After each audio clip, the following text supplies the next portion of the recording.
going to briefly leave the realm of pure thought for your big fan, Susie, to elaborate on what you were chatting about a little bit before.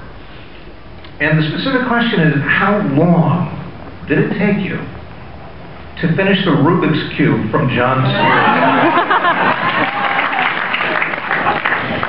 Okay, again, for those of you who did not see the episode, I was on Jon Stewart last week, and at the end of the program, I go back to the green room. That's where they put you. There's like food there. It's kind of cool, very comfortable.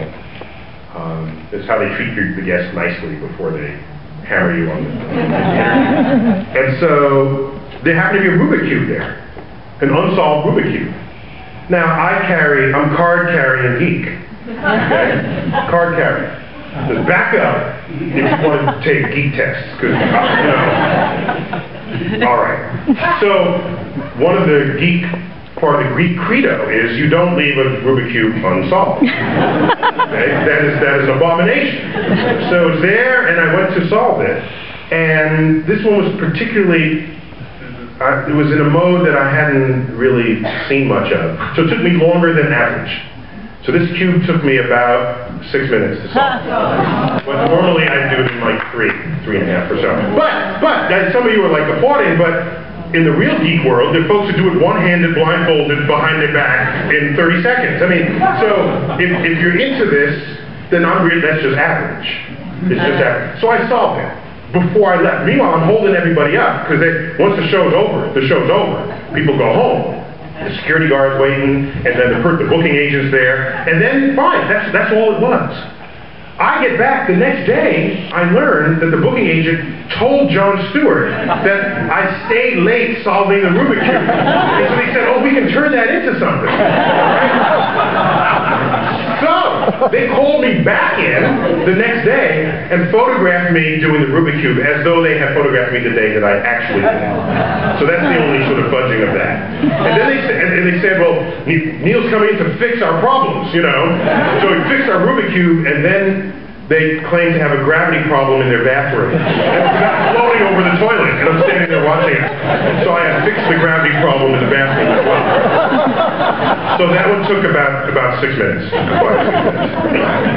And to bring it back to Pluto, you leave your book with the suggestion that there's kind of a renegade group. I mean, there's by no means consensus on this demotion of Pluto. You left the book with sort of the suggestion that there is a renegade group of astronomers, not all of them looking for NASA funding, that don't completely agree with what happened. And I think they want to, yes, and they're sending around petitions, and I think they're going to be like the Pluto Underground. Yeah. Okay. Is that where it stands right now? Yes, it is. They're there, and they're going to rear their head in particular places.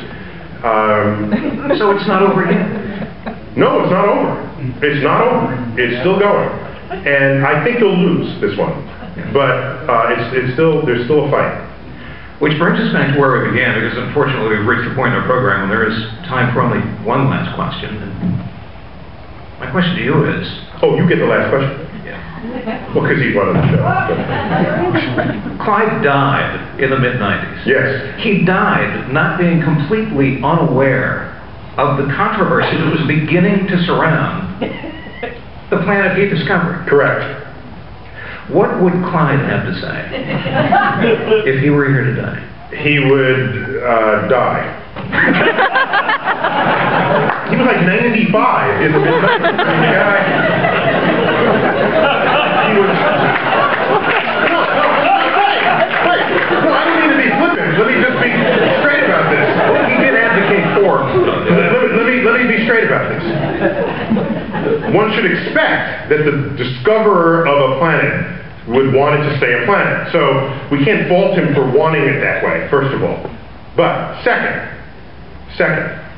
I monitored the activity of conversation because this demotion thing was going on in professional circles before we took it public as we did. It was brewing, but no one was going to make a big deal of it, okay? Because Clyde Tombaugh would show up at the conference with his cane, and the man's 99,000 years old, and you don't want to, you can't win that. He's got a cane. He's 90-something. He discovered the thing. So you just got to let that one go. You just button your lip and just let it dies, the minute that man dies, the minute it dies, out came, I think Pluto needs to be demoted. What do you think? And it became a much more public conversation among scientists. But it was not until you did, well, and it wasn't you, it was the board of people who decided how you were going That's to... the fifth time it says, it was you. Oh no, I guess it wasn't really you. But he said it 5 times then. Yeah. Okay. It was disqualified because you did come to a consensus among the 5 of you who were redesigning Haven Blend. Yes. Right. It was unanimous. That was run again. Yes. Guilty, sir. One last note about the shift. I was then asked a more difficult question. His wife is still alive. Oh, my God. Okay. Well, she's shaking her head in the front row. She's looking. You're a terrible man, Dr. Tyson. I see you shaking your head right here.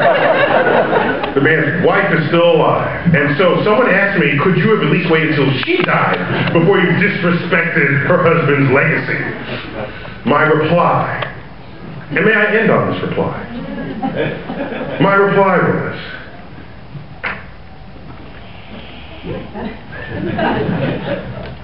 she needs to rethink what actually happened back in 1930. She needs to rethink it. Because what happened in 1930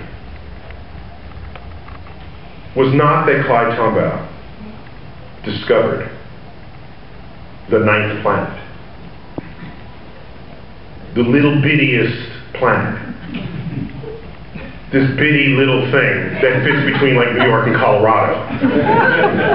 That's not what he found. He didn't find a little bitty planet. He found one of the largest objects of an entire new understanding of the outer solar system. And that's not just a spin on that discovery. That is real. So that in fact, by any measure of cosmic discovery, that is a much more fundamental contribution to the frontier of science than simply discovering the 9th version of something else that's been known about for thousands of years. That's